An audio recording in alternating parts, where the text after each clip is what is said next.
One cool November evening in the year 2005, I sat hunched before a small 13-inch television nestled in the corner of a small Tokyo apartment. Controller in hand, I peered out across a vast, sun-soaked landscape with just one last foe to vanquish. Victory would soon arrive, and this experience would remain a vivid memory for years to come. For myself and many others, Shadow of the Colossus is the type of experience so strong that it can strengthen one's love of the medium as a whole. This is a very special game, and to revive such a classic in the modern age requires a team as passionate and caring as the fans which hold it so dear. This is exactly the path which Sony has taken by employing the masters of the remaster, Bluepoint Games.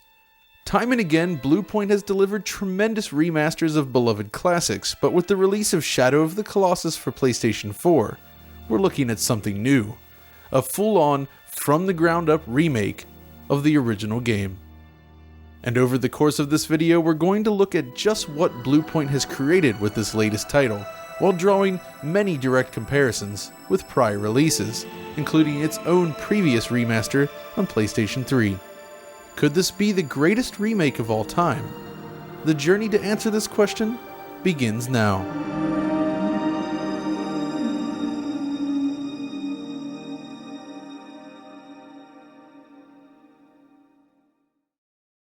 Shadow of the Colossus on PlayStation 2 is a technical and artistic achievement. It's a game I've examined closely in a previous episode of DF Retro, and this brand new take on the game manages to stand out as its very own technical showpiece. In reimagining the game for PlayStation 4, Bluepoint had to push itself to the next level. Most of its previous projects involved translating existing games to new platforms, and while some received minor touch-ups along the way, Shadow of the Colossus marks the first time the team has completely recreated everything from scratch. With a new in-house art team at its disposal then, Bluepoint's vision of Shadow of the Colossus combines fresh art assets with a powerful new engine to create one of the most beautiful games of the generation. Great care has been placed into rebuilding the experience. The sense of scale so critical to the original has been maintained and expanded upon. The world itself feels as vast as ever, but with more powerful hardware, the team was able to greatly expand detail displayed far off into the distance.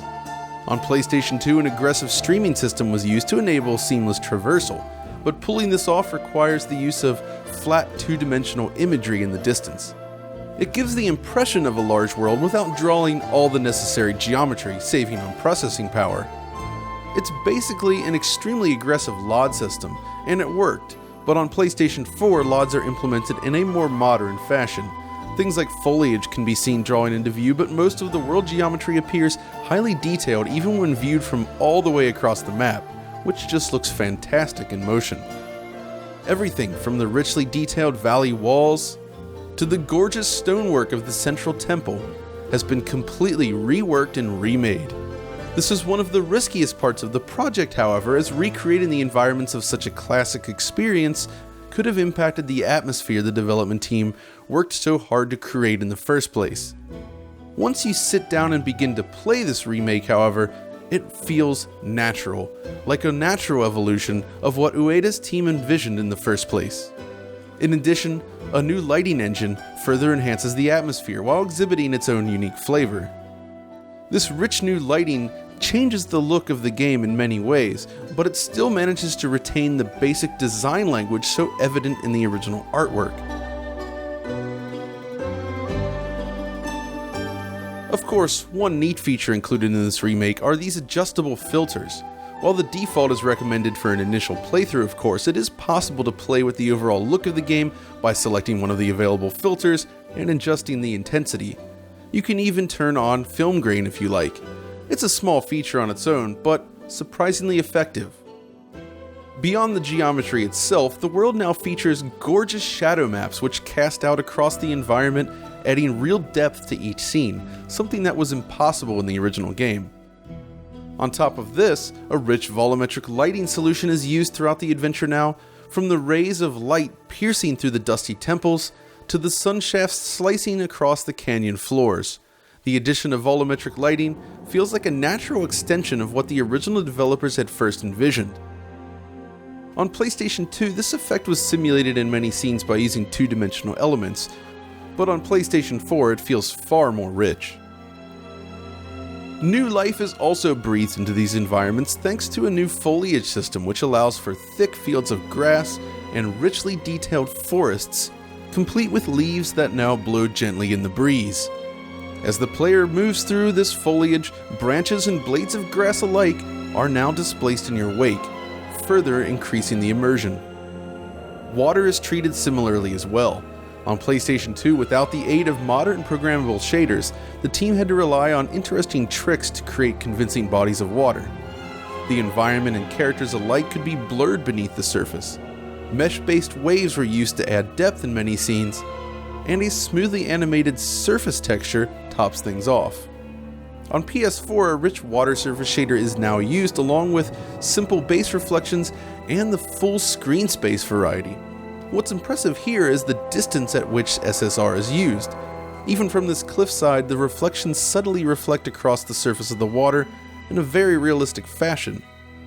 And when the reflectors are occluded from view, the transitions feel far less jarring than we've seen in other games.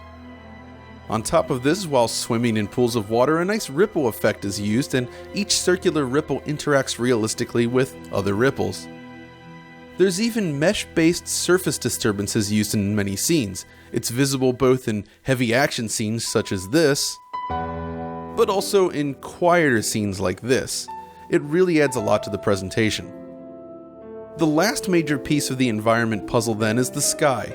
The original game simulates the appearance of high dynamic range lighting, a miracle for the PS2 hardware, but its signature look is tied to the appearance of bright, light-piercing holes through the clouds.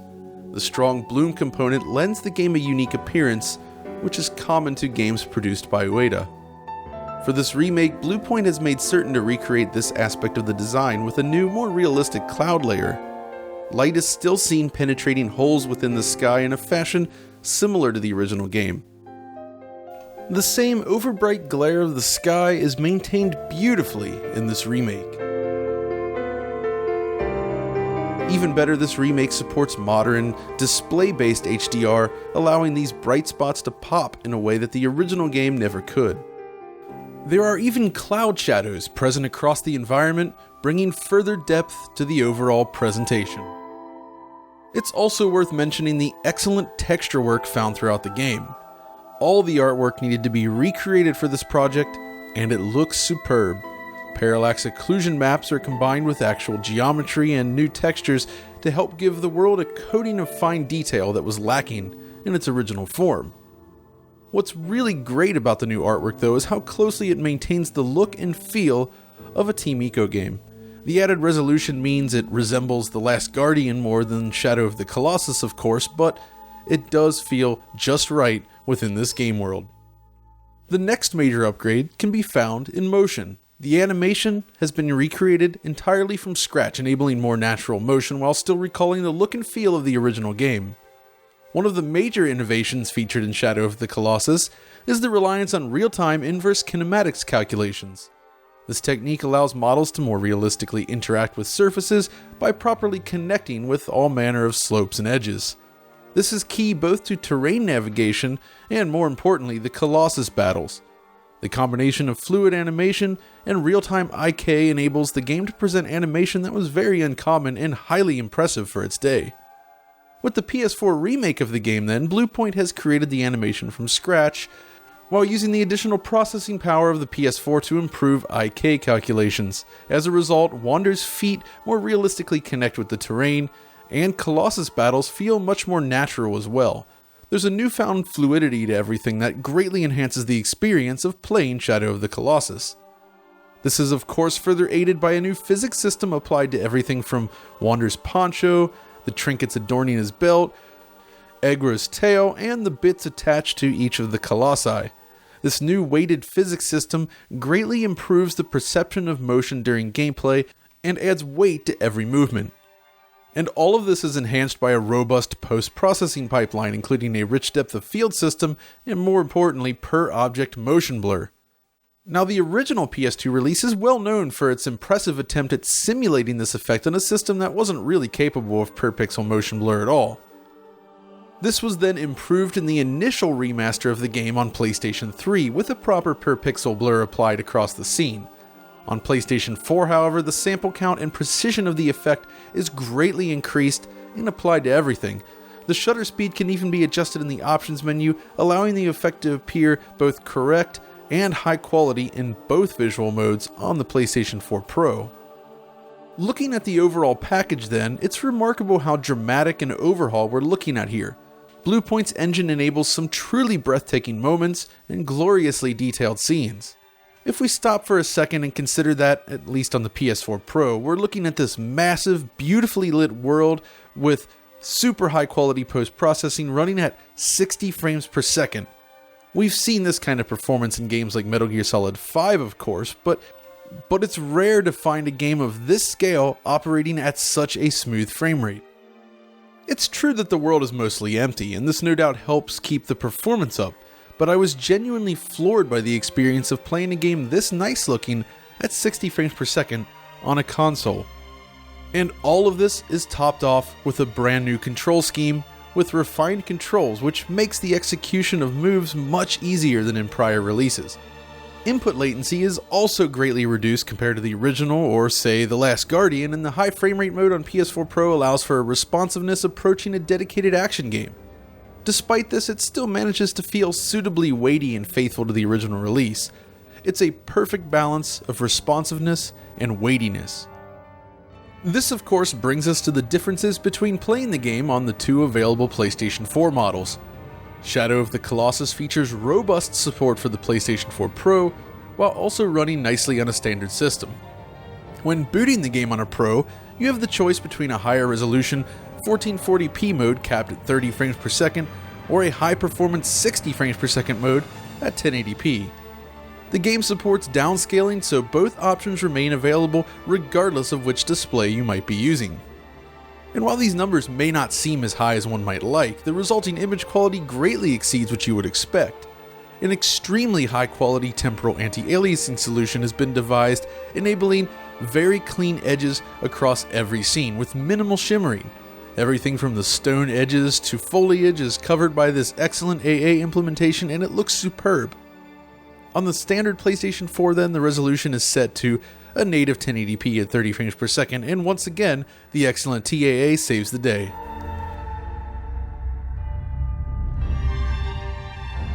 In all three cases, this is an upgrade from both the original PS2 game, which is just 512 by 448, and the PS3 remaster, which renders at 960 by 1080 with horizontally stretched pixels.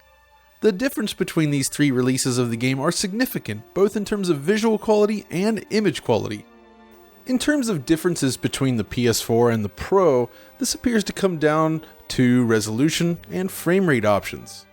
Speaking of frame rate, how about the performance? This is perhaps the area that was always in most need of improvement. After all, the game runs very slowly on PlayStation 2, but even on the PS3 at 1080p, slowdown is possible.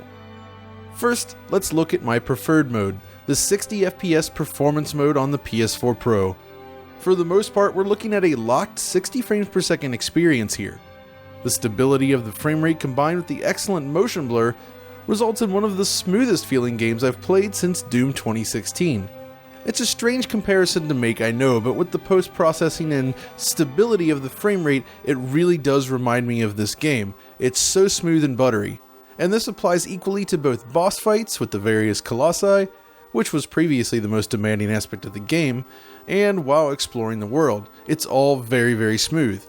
But that doesn't mean it's 100% perfect, maybe just 99%. You see, in the main temple area, if you wander around the steps here, it's possible to trigger a handful of torn frames.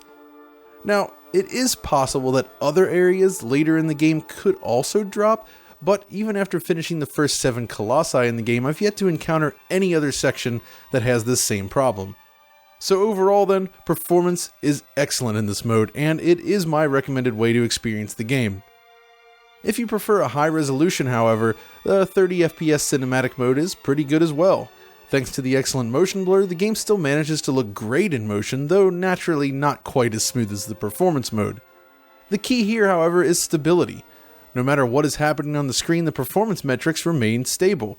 at least based on my experience with the first few Colossi in this mode, which I replayed specifically to test it. A locked 30 FPS is nothing to sneeze at either. It's still a massive improvement over the original game. It's just that here, the choice is up to you if you're running a PS4 Pro. Now over on the base PS4 we see much the same thing, a stable 30 FPS frame rate. Visually, the base version of the game looks just like the performance mode on the Pro, but at half the frame rate, so base owners do still receive a great, beautiful looking experience all around, but clearly, if you want that best performance, the PS4 Pro is where it's at. Overall, it's really a very simple case then. All three potential ways to enjoy the game are handled very well. The option to run at 60 FPS is something we always hope for with Pro-enabled games, and it's great that Bluepoint has delivered on this promise. So looking back at what we've covered thus far, I think it's fair to say that Shadow of the Colossus does indeed stand as one of the finest remakes of all time. Is it the absolute best though? Well, that's a difficult call to make since there have been plenty of other great releases over the years as well, but I feel that this new take on Colossus stands among the absolute best. The reasons for this are simple. Firstly, there's the visual update, which is simply sublime. It's a remake, yet manages to stand as one of the most visually beautiful games of the generation, at least in my opinion. The fact that it offers a 60 FPS mode on top of that is just icing on the cake. This is a game that showcases Bluepoint at its very best, and I can't wait to see where they go from here. Secondly, there's the controls. This is a game that has always exhibited somewhat leggy, unresponsive controls, and while it's never stopped me from loving the game, I do feel that the improvements made here in this new release help make for a much more playable game all around. It just feels better, and that's a very good thing. But if you're a stickler for the original, well, the team has offered an option to play with classic controls as well, which more closely emulate the original game. Having both options in a remake certainly helps strengthen its case as one of the best. Thirdly, there's the extra features. A wonderful and capable photo mode is introduced, for instance, and works pretty well, along with these filters, which are great for replays. And finally, there's the understanding of the source material. When rebuilding a game like this, nailing the originally intended atmosphere and sensation of playing the game is very difficult. You want to create something new and modern, but at the same time you have to nail the feeling of the original release, and that's exactly what Bluepoint has done here. From the very beginning of the game, it's clear that the team has approached its design in an obsessive fashion. They truly understand Shadow of the Colossus. And at this point, you should know well if this remake is for you. Yes, it's still Shadow of the Colossus, but if you're a fan of the original game or you've never touched it in the first place, this is one of the most interesting and influential single-player games of the past 13 years. It's not for everyone, of course, but if you made it this far into the video, it might just be for you. With that though, we've reached the end of this look at the game. I know I certainly enjoyed revisiting this classic and digging deep into its features, which helped me appreciate it even more. This is a remarkable piece of work here from Bluepoint, and well worth experiencing again for the first time. That's all for now though. If you enjoyed this video, be sure to give us a like, subscribe, and follow us over on Twitter. And until next time, this is John signing off.